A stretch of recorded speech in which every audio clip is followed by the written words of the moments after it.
Shalom,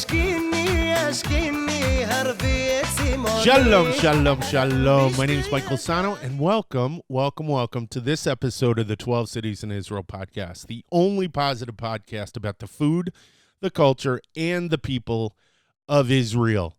We're here to tell you all the great things about this big little country. Listen, if this is your first time watching the video version of this podcast, please hit the subscribe button and the notification bell so that you are always in the loop when we have a fresh episode out. If you'd like to take us with you on the way to work or to the gym, you can find us on SoundCloud, iTunes, Google Play, Stitcher, TuneIn, and Spotify.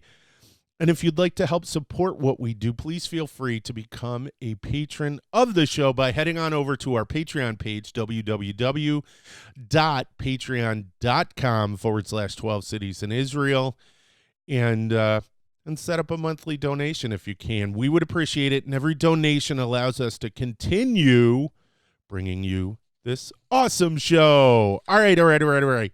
So, welcome to episode 32. And in this episode, we're going to be talking about something that definitely. We're going to be talking about something that I told you I would never talk about, politics. But I'm going to be talking about it. I'm going to be talking about the Knesset. I'm going to be telling you what the Knesset is, how the Knesset is structured, what political society is like inside the state of Israel. So I'm not going to be delving into politics in its minutia. Politics from these people feel this, these people feel this. I'm going to be talking about an overall idea of what politics is like inside Israel by describing what the Knesset is, how the Knesset operates, and all that jazz. But first, I need to give shout-outs to our sponsors, and our first one goes to Neviot Plus. Neviot Plus flavored water, nature at its best taste. Neviot Plus delivers you with a true combination of health and pleasure. It's based on Neviot natural mineral water, one of its kind in Israel. It's enhanced with 5 B group vitamins. It's naturally sweetened. It is low in calories, only 35 to 40 calories per 8 fluid ounces. There are no preservatives, no color additives, and it is available in delicious, indulging flavors. Peach, grape, and apple, which we have here.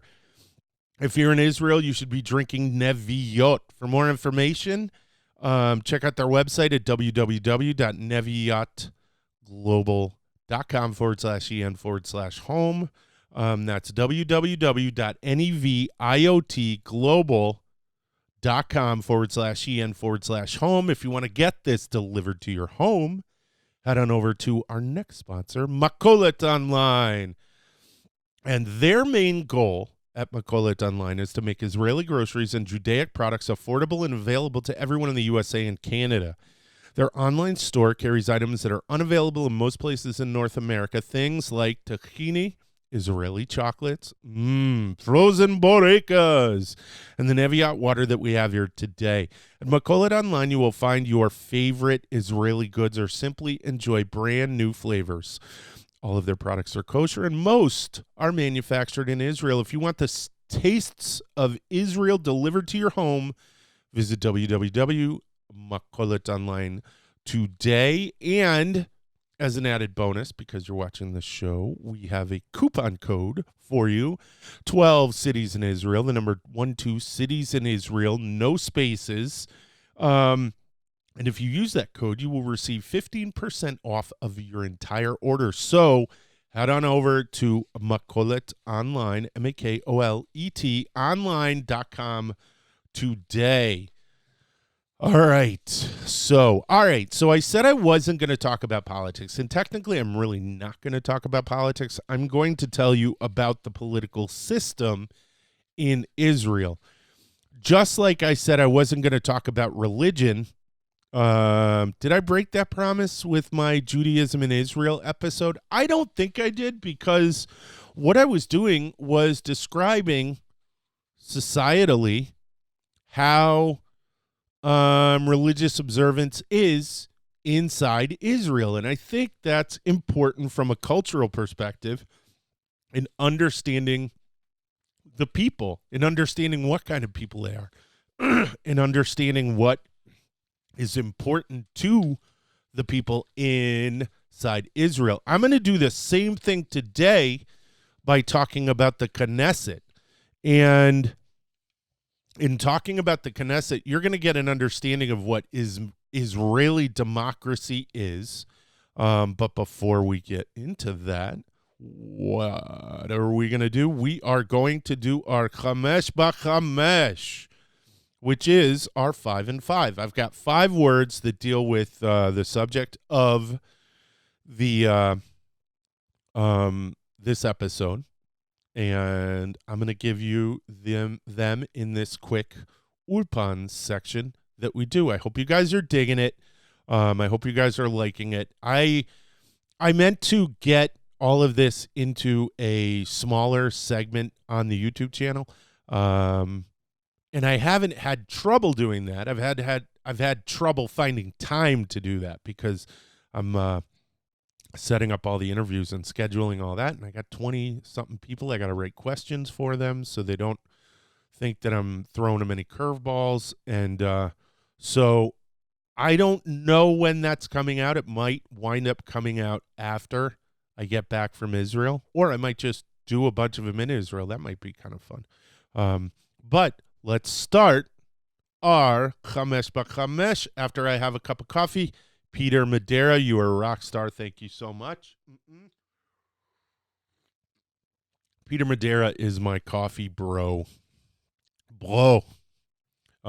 Which I actually use bro in Hebrew. And some people know what I'm talking about. Some people don't. So, our first one is, are you ready? Knesset. And I'm going to describe, I'm going to go into what Knesset means when I talk about the history of the Knesset. But our first word is Knesset, which is the legislative body in Israel. Knesset. So if someone is a member of the Knesset, they are a member of the legislative body in Israel. Knesset. What is our next one? Our next one is, I don't know if I'm going to say this one right. Memashalah, which is, and I think I got this right. Let me get a really close up.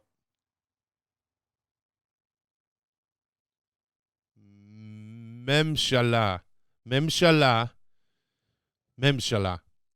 And that, all right, so these are new words for me too. I'm really excited about this. So Memshalah is government. And if I'm pronouncing that wrong, let me know. Hit me up. That way I can make sure I'm doing all of this right. So we have Knesset, Memshalah. Memshalah is government. Next we have, are you ready? This one's going to be super easy. Politica. Take a wild guess. Politics. Politica. Our next one is lehatzbia. Now, that's an important one. Lehatzbia is to vote. Lehatzbia. And our final one. Are you ready? Rosh Memshalah. The head of government. Who do you think that is? Prime Minister. Rosh Memshalah. Prime Minister. And that is our 5 in 5. Knesset. Memshalah. And I have an alarm going off. Lehatzbia. And Rosh Memshalah. There you go. Politica. If I didn't mention that, Politica as well. So there are 5. Now, all of those deal with the Knesset and the government in Israel. So as I stated, the Knesset is the legislative branch of the Israeli government. They pass all of the laws. They elect the president. they approve the cabinet and supervise the work of the government through its committee. It is, now we're going to be learning some new words today. Maybe you guys will know these words. I didn't know some of them. I was actually pretty stoked about learning all this stuff. So the Knesset is what's called a unicameral legislative body. In the United States, we have what's called a bicameral legislative body. We have the House and the Senate. But there, they just have the Knesset. The Knesset is comprised of 120 seats. So there are 120 elected officials from all over Israel who pass laws. They approve. They elect the president, and that's actually interesting. So the president, I'm not 100% sure about how all of this goes together. Now I have to. Did I write in about the president? Because I looked into what some of these people do, and I looked into how each person's role. So there are 3 major individuals in the Knesset. Hold on one sec. I have hiccups. I'm sorry. All right. Yeah, I'm sorry about that. I have these hiccups, and they are going bananas right now. So there are 3 major individuals who preside in the Knesset, and they are the prime minister. They are the president, and they are the speaker of the Knesset. Now, the president is got to have everyone in the Knesset votes for the president. He is not elected by individuals. He is not elected, not like in the United States where we vote for a president. In Israel, you vote for the legislative body, and then the legislative body does all of the work. The same goes, sort of, are you ready? Sort of, for the prime minister. Now, before I get into that, I have to do a little bit more of a description about what the Knesset actually does. It has what's called de jure, I hope I'm saying this right, parliamentary supremacy. And what de jure is the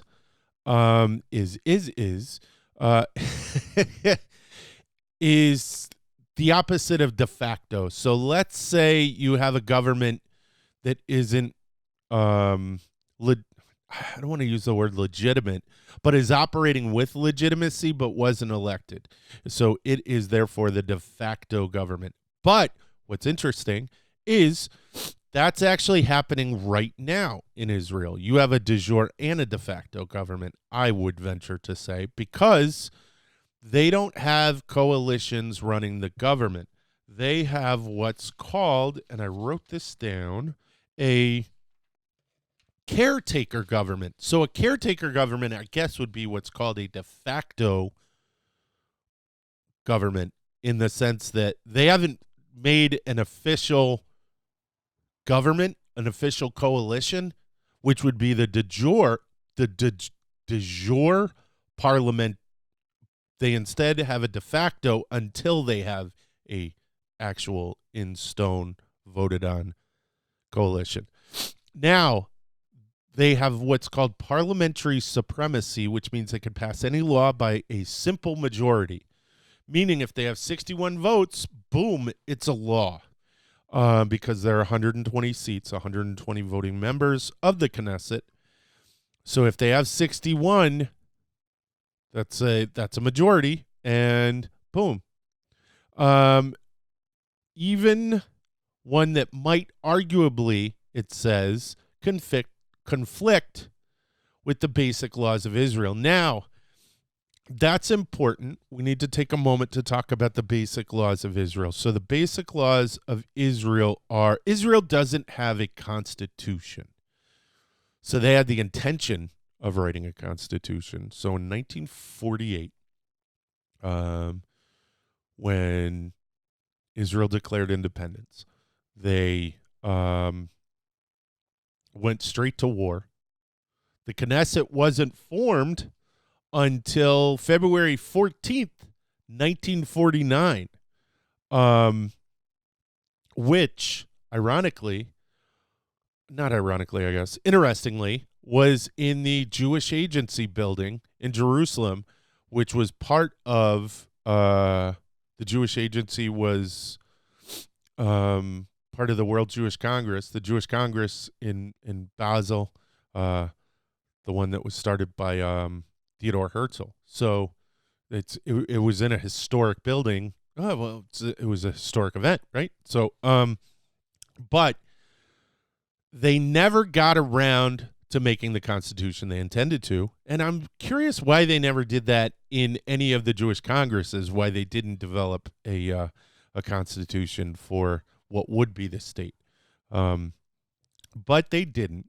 Instead, they chose to enact what are called basic laws, and these laws come out over time. They're something that would be comparable would be the amendments that we have in the United States, and these basic laws are the bedrock for what Israel's legislation is written against. So you can't go against the basic laws, but from what it says, they can write against basic laws. But I keep saying but.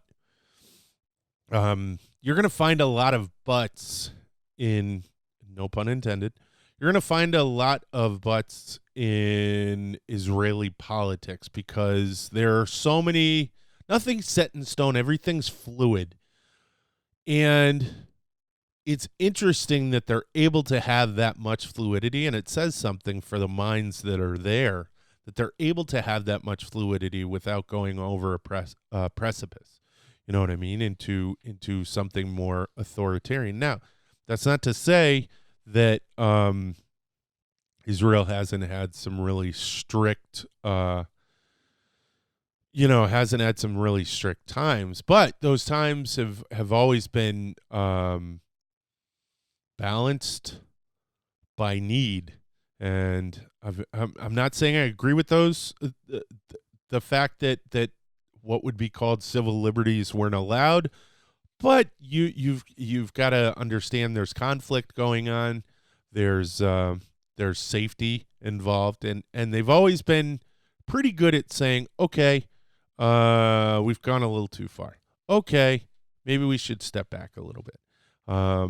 And recently, I say recently, from what I read in the past 30 years, the Supreme Court in Israel, which is become a very prominent body, has pulled back and said that some of the actions and laws that the Knesset has made in the past have been unlawful, and has repealed those legislative those laws that they've passed. So, there's a lot of buts. There's a lot going on. There's a lot of back and forth. There's a lot of and one of the things, hold on just one sec. One of the things that I like about the Knesset is, and some people get frustrated with this because they want smooth, easy, you go in, you vote, you do this, boom, that's it. The thing I like about the Knesset is I kind of like the chaos. I kind of like the restriction that working together creates causes. It's really kind of, I know that sounds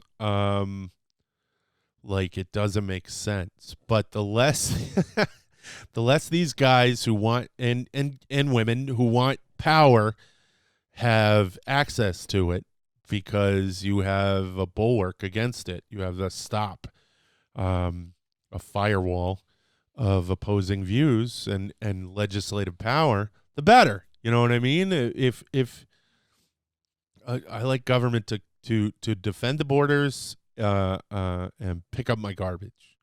That's pretty much and all that. You know, I'll pay to keep the lights on. I'll pay to do, keep this. I'll pay taxes to keep the streets clean. I'll pay for cops. I'll pay for all that. But, I like, if I want to, do something, I'll do it out of the kindness of my heart. Let the government just be unable to do too much to get too deep into what I'm doing. And to a certain extent, that exists in Israel because of the chaos of their political system. All right, so I said that the Knesset building was built, or was in the Jewish Agency building, and that the Knesset was established in 1949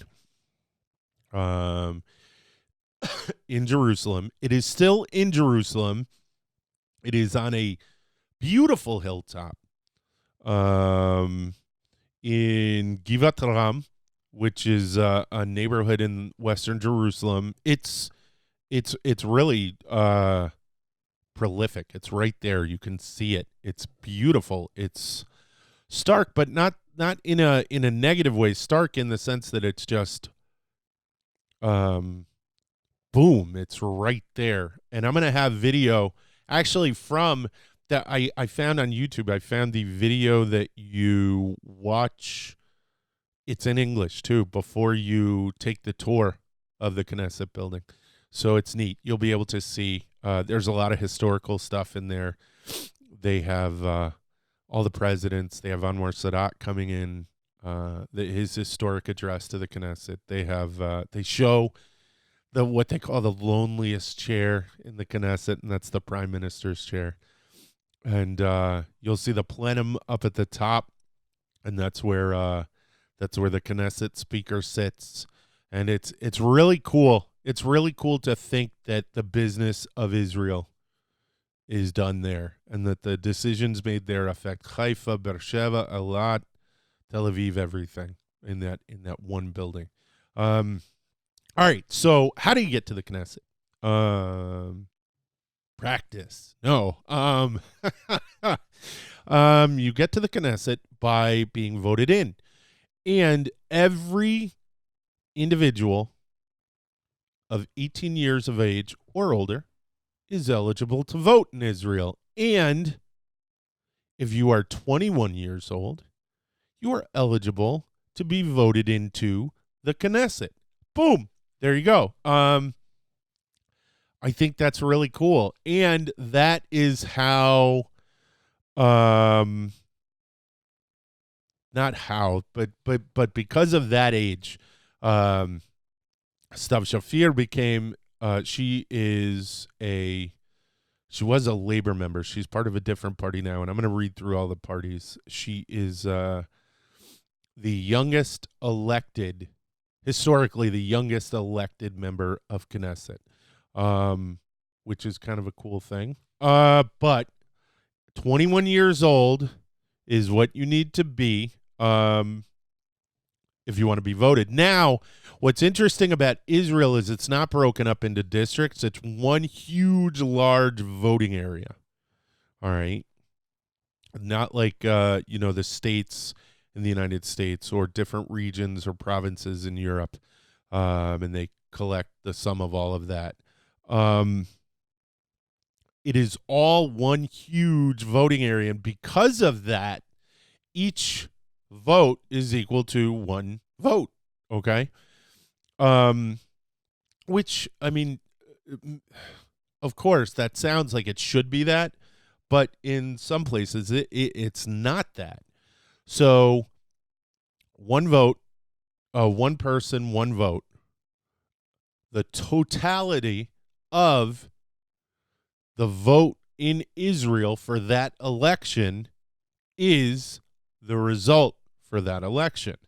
Now, there's a lot in here, and I had to write, my notes on this are extensive because there's a lot of information. Now, every vote counts. That's what I just said. So every individual who votes, their votes count. And they're all done in secret behind a screen. So they're done in private, so nobody can tell who voted for who. When voting, you vote for a party, not an individual, which is different from here in the United States and maybe in other places around the world. You vote for a specific party, and I'm going to go through those parties. I think I'm going to wind up wrapping up by going through all those parties. But you vote for a party, and that party gets seats in the Knesset. Now, I'm going to outline what that is because that's interesting. It doesn't break down the way you would think it would, or maybe it does. But before I do that, I'm going to have a sip of coffee, and then I'm going to read we're at the midway point. I've really gotten rolling on this Knesset thing. So I'm going to take a drink of coffee, do these shout-outs, and then I'm going to come back to seats in the Knesset. So give me 1 second. All right, so our first one is from iConnect. iConnect, engagement with Israel that earns you rewards. iConnect is a website dedicated to teaching you more about Israel. It's also a social gaming platform where you can play, earn points, and receive cool prizes all for free.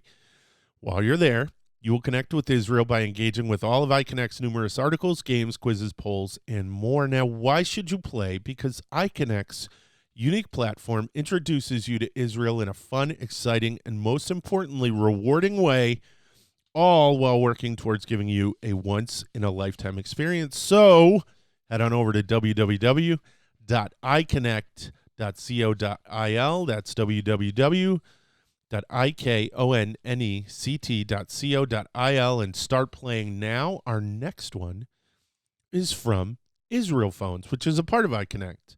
And they are the leading provider of communication devices for people traveling to Israel. They offer SIM cards, mobile phone rentals, and MiFi devices, which are mobile Wi-Fi hotspots, and serve the connectivity needs of tour groups, synagogues, schools, community missions, study programs, and individuals visiting their family and friends, supplying you with all of the mobile phone equipment that you'll need on your next trip to Israel. And for those who have used IsraelPhones, you'll see that they are presenting a brand new plan, a bunch of brand new plans for Israel that give you a much better bang for your buck. You now get much more data at an affordable price with unlimited calls and texts inside of Israel and international calling to the USA included. You get 30 gigabytes for only $29, 50 gigabytes for only $39. And these plans are valid for 30 days, a 10% discount for stays over 90 days. With their new iConnect Israel Rewards program, you can now get a $15 credit to cover the cost of the SIM card for just signing up. So if you just sign up, you get a $15 credit towards a SIM card. You can join iConnect Israel right now and start earning points towards greater rewards. Right now, though, because of watching this show, IsraelPhones will give you a free SIM card, which is a $15 value if you spend $30 or more on their site. You can get this by using the coupon code 12 cities in Israel, the number 12 cities in Israel, all one word, no spaces, and when checking out on your next order. So if you want to get any of these great deals, and I strongly suggest that you do, IsraelPhones is pretty great. Head on over to www.israelphones.com. That is www.israelphones.com. Now, back to the show. The Knesset. They have 120 seats. So, how did I how did I break this down? 3.25% of the overall vote. So if you get 3.25% of the overall vote, because I said Israel is one large voting area, if you get that, you get 4 seats out of the 120 in the Knesset. So if you, as your percentage goes up, the more seats you get. So if you get 6.5, you get 8 seats, and so on and so forth as multiplied. This leads to what you have is you have groups who want to get, what your goal is to get a majority. Okay? You want to get at least 61 votes, 61 seats. Now, the last time that happened was in 1949, February 14th, 1949. So the last time that happened was when they established the Knesset, and it was Mapai who became Labor. It was David Ben-Gurion's party. They had the biggest bloc. It hasn't happened since then. Now, voting happens every 4 years for new elections. Voting happens in new elections every 4 years, in theory, according to the basic laws. Does that happen? Do they last all 4 years? Not always. Actually, the majority of the time they do not. I think it was 7. 7 out of 21 have not made it the entire 4 years, or have made it the entire 4 years. So 7 times out of all the elections have the governments gone for 4 years. So what happens? So you have an election, all right, and then you have the largest group gets together and they say, this is our pick for prime minister. Okay. So right now that is or I'm not going to use this election because this one's so funky. I mean, we're going into a new one because this past one was so funky. But past couple of elections, Netanyahu has been made so Likud was the biggest party, okay, and they chose Benjamin Netanyahu to be, who was, I guess, the head of the Likud party, to be the prime minister. And as the prime minister, he picks different, different cabinet positions. So you have these different ministries. You have the Ministry of Sport and Culture. You have the Ministry of Defense. You have the Ministry of Agriculture. You have the Ministry, I think Agriculture, water's underneath Agriculture because Moshe Dayan was the Minister of Agriculture. You have the Health Minister, the Education Minister. And all of these are the Justice Minister. And all of these are prized positions. So what happens when you don't have 61 seats? So let's say you're part of the Ahuva party, which is a party I just made up. Maybe it is a real one, but let's say you're part of the Ahuva party and you got 54. Well, now you need to make a coalition.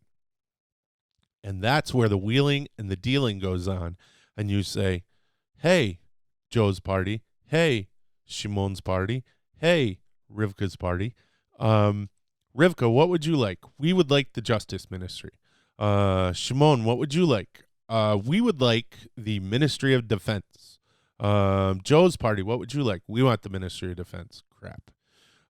So you get all of this wheeling and dealing, whoever has the best deal. And that's why you have all of these different groups that don't seem like they would have the same end goals in mind with cabinet positions. I kind of think that's cool because it creates, some would say it creates conflict and stress. I would say that, yes, that's absolutely true, but I think that's healthy because it allows people who may not voice their opinion to voice their opinion.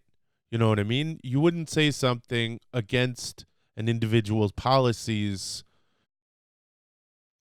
in passing, but if they got put into a position of power, you might be more inclined to speak up. I think that the Israeli political system allows more voices to be raised in dissent, and I think that's important. A lot of people would say, no, it's garbage. I wish people would just follow.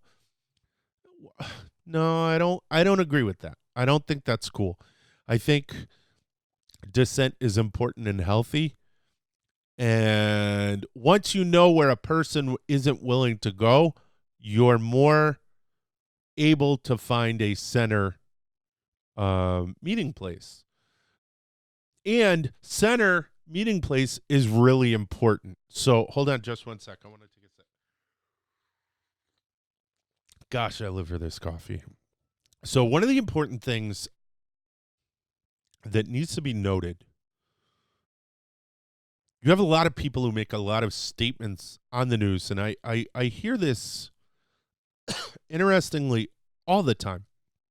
I hear right wing, left wing. Like one of the things that they say is Likud's right wing party or Labor's left wing policies. Everyone take a step back, because I think that's a, what do you call it when you so all right, so you know when you this is hilarious. We apply our attributes to other things even when they don't relate, like we equate cat or dog behavior with human behavior when it's actually not cat. It's not human behavior, it's cat behavior. Cats are doing things that may be similar or look similar. So the same thing goes when you look at American versus Israeli understandings of politics. So something on the right in Israel tends to be more right center, and things on the left tend to be more left center. You have very extreme left-wing groups. You have very extreme right-wing groups. But most of those groups are viewed as fringe groups. People, even though they vote left, aren't voting polar left. They're voting just a little more left than they were right. There is this important central meeting place that exists in Israeli society that may not exist in the media depictions of Israeli politics, but I wish it did, because it would be a lot more honest and a lot more true to talking about how Israeli politics really is. So, all right, back to the story. Now, what's interesting? So we have all these political parties, tons and tons and tons, and I'm going to read off all the political parties, and your head's going to explode.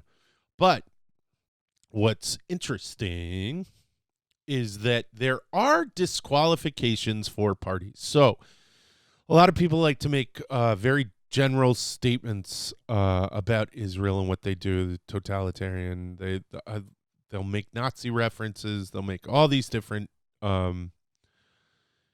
things about how how Israel is anti-democratic, and there are some disqualifications for being a political party in Israel. And I'm going to tell you why what I just said before is so relevant to this. And I think it's going to surprise you. So, number one, you will be disqualified if you revoke the existence of the state of Israel as a Jewish democratic state. So if your party platform is we don't think Israel should be a Jewish state or a Jewish democratic state, and that's very important. Those two words need to be in there. It's a Jewish state, and it has to be democratic, like it is. You will be disqualified if your party incites racism. Wow, that's crazy. But it's not crazy because there are Arabs, there are Druze, there are Beta Israel, there are Ethiopian Jews, there are all different types of groups. There are migrants from all over the world. There's a community of Filipino migrants, West African migrants. All of this. You can have issues with immigration in Israel, but it can't be racist. Boom. Can't incite racism. I think that's awesome. You will also be disqualified if you support armed resistance of a terror organization against the state of Israel. Wow. I think that would be just about everywhere, but apparently there are groups who have tried to do this. Now, everyone immediately, as I read those, was probably most likely thinking, and if you weren't, I'm proud of you, but most likely you were thinking about Arab parties or non-Jewish parties, non-Israeli Jewish parties being disqualified. But what's funny is, you know what came to my mind? The Kahane, Mer Kahane, was a rabbi who led this vicious right-wing, I think he was the head of the Jewish Defense League in the United States. And he headed this vicious right-wing political party. I think he got elected to the Knesset. He was removed, and he was eventually murdered. I don't know a lot about his murder, but hey, what's important about that, and am I right about this? Anyways, yes, his party, the Kahane party, was disqualified, and they were barred from serving in the Knesset. They were barred from the election. A lot of people were upset by that. And I'm not saying a majority were upset by that, but he had a significant following. But the Jewish state, the Jewish democratic state, wouldn't stand for it. He had horrible things to say about non-Jews. He had horrible things to say about the neighbors. You can, make your statements in fact if you have a problem with something. And his statements weren't. They were just hateful. And he wasn't allowed.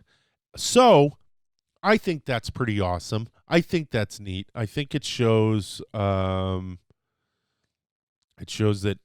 the Knesset and the government is willing to go to places that are oftentimes uncomfortable when you have to police your own. You know what I mean?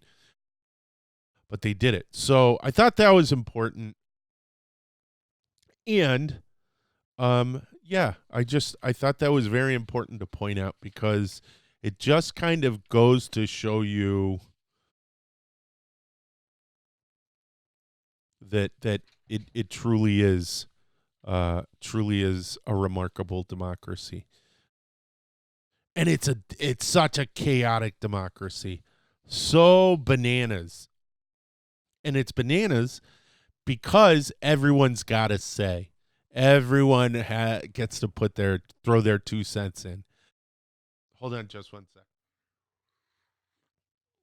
Unless you're a hateful son of a gun, then you don't get a say. Sorry. That's the way it goes. Now, I'm going to tell you about all of the parties that are in the current Knesset. I'm not going to really describe too much. I'll put where they are, and I'll give maybe a blurb if I know something about it. But I think just the fact that this list is going to be so freaking long, it's going to kind of blow your mind. So, number one is Likud. And Likud has 32 seats. Likud is one of the largest parties. Now, what happened was, as part of the caretaker government, what he did was he got a they were already in power when the elections happened. So until a new government takes over, until a new coalition is set up, they're still in power, I guess. They're pretty much keeping the lights on. So you have Likud, which is the center-right party. It's one of the largest parties in Israel. It's Benjamin Netanyahu's party. You have Kulanu, and they only have one seat, which I found kind of interesting. But they might have run underneath Likud. So and that's where it gets kind of confusing, because remember I said 3.25? You get 4 seats. Well, let's say Likud has 3 and Kulanu has 1, and they get together and they vote as a block, a voting block. Then there you go. You have Shas. Shas is the Haredi party, the Sephardic Haredi party. So it's ultra Orthodox Haredi party, and they notably they tend to be. I don't want to go too far into it, but they tend to. I discussed this in another video where the leadership of the Sephardic Haredi community votes as the leaders. The entire group votes as the leaders tell them to vote. We're seeing some breakaway from that, which is interesting. That happened in the Jerusalem elections. But so you have them, Shas. You have United Torah Judaism, which is the Ashkenazi Haredi voting block, and underneath that you have Agudat Yisrael, Degel HaTorah, and these are ultra Orthodox parties. And the Rav of these different communities tells the entire community how to vote. You have Jewish Home National Union. Jewish Home, I think that's Bayit Yehudi. And National Union, they're right. They're right. They want to annex the West Bank. They're pretty much I don't want to say they're anti-Arab, but by their words and actions, they tend to come off as anti-Arab. Then you have the New Right, which is a breakaway by Naftali Bennett and Ayelet Shaked, who were members of Bayit Yehudi, and they left and they made their own parties. So that's just on the right. You have 1, 2, 3, 4, 5, 6, 7, 8. 9 different parties on the right. So that's 9 different parties to make a coalition for the caretaker government. Then you have what's called the opposition. They're the people on the other side of the coalition. And you have Benny Gantz's Blue and White. And Blue and White actually has more seats than Likud. They have 33, where Likud has only 32, but they couldn't get a coalition to come with them. Underneath Blue and White, you have Resilience, Yesh Atid, Telem, Independent. These are all different parties. And then you have Joint List. Now, Joint List is generally what are known as the Arab parties, and they're the Arab Israeli parties, but you have different kinds. You can't put them all in one. they're in one basket, but you have to understand that they're all coming from different places politically. Some of them, I think there's one of them's a communist party, one's a socialist party. That may not be this election. It may not be these groups, but historically there have been all of these different types of groups. In the joint list, you have Chadash, Ra'am, Balad, Ta'al, and those are the joint list. Those are what are generally known as the Arab Israeli groups. Then you have another one, Yisrael Betenu, and that is Avigdor Lieberman. And Avigdor Lieberman's an interesting character. I'd love to interview him because he's a pretty fascinating guy. He is right. And the reason why I'm so fascinated by him is because he came. I didn't really like it. Not that I didn't like him. I just couldn't put my finger on him, and he seemed a little bit too right for my taste. Not that I have trouble with the right or the left. He just seemed a little extreme. But then he became defense minister. And when people were calling for war and calling for war and calling for action, he kept saying, we need to back down, or we need to back up a few, and we need to relax, and we need to take a breather, and we need to look at what we're actually doing. And I was shocked. I was actually talking to a friend of mine who is very left, and he said, I have a brand new respect for Avigdor Lieberman. I never expected him to have such restraint and composure. So there you go. He's and he is one of the kingmakers. Everyone's trying to get him to be a part of their coalition. Then you have Labor Gesher, and that's two different parties, but they make up a bloc. Then you have Democratic Union, Meretz, the Green Movement, and Democratic Israel. These are the really, really left-wing groups. Meretz is known as being significantly left-wing. But there you have it. That's the Knesset in a nutshell. I hope you enjoyed it. It was a lot to digest, but basically now you know how politics works and sometimes doesn't work in Israel. All right.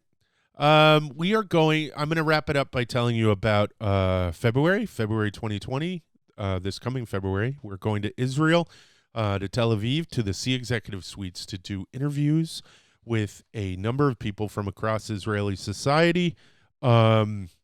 We are going to be interviewing Sarah Tuttle Singer, Shoshana Keats-Jaskol, from both of them from the Times of Israel. Rivka Karmi, the former president of Ben Gurion University, retired General Doron Almog from Ale. Yishai Fleischer, the spokesperson for the Jewish community in Hebron. I've also got someone from Nefesh B'Nefesh. I'm waiting for them to get back to me.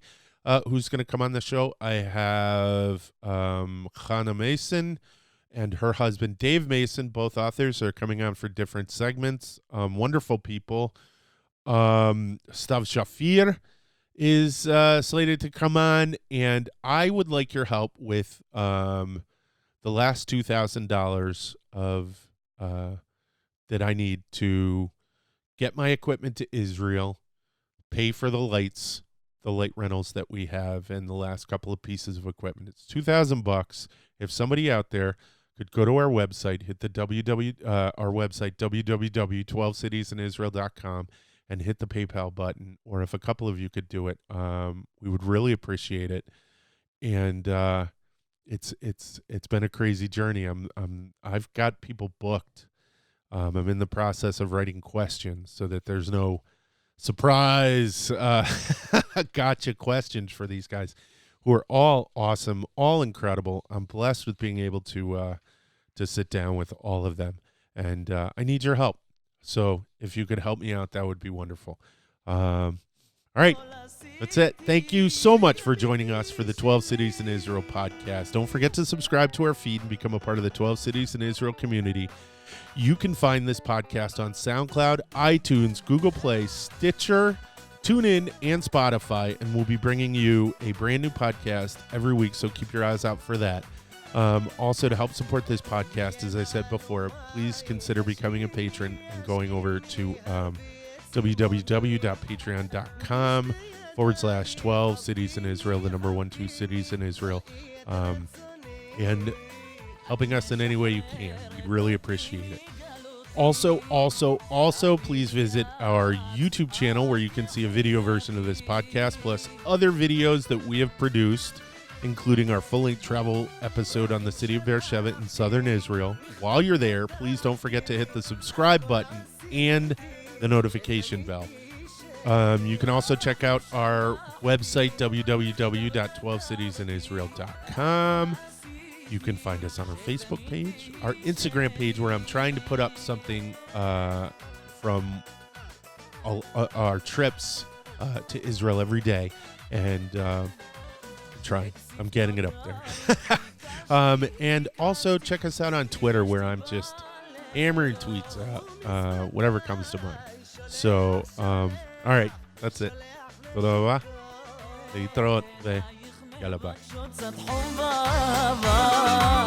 אהיה כאן בשבילך גם בעולם הבא.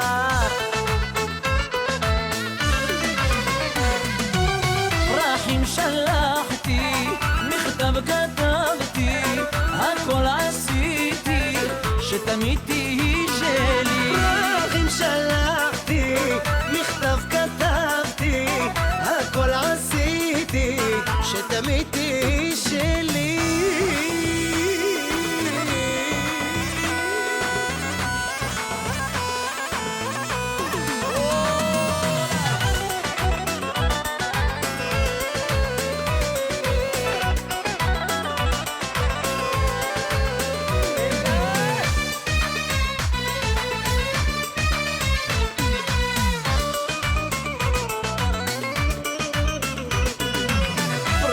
שלחתי, מכתב כתבתי, הכל עשיתי, שתמיד תהיי שלי. פרחים שלחתי, מכתב כתבתי, הכל עשיתי, שתמיד תהיי שלי.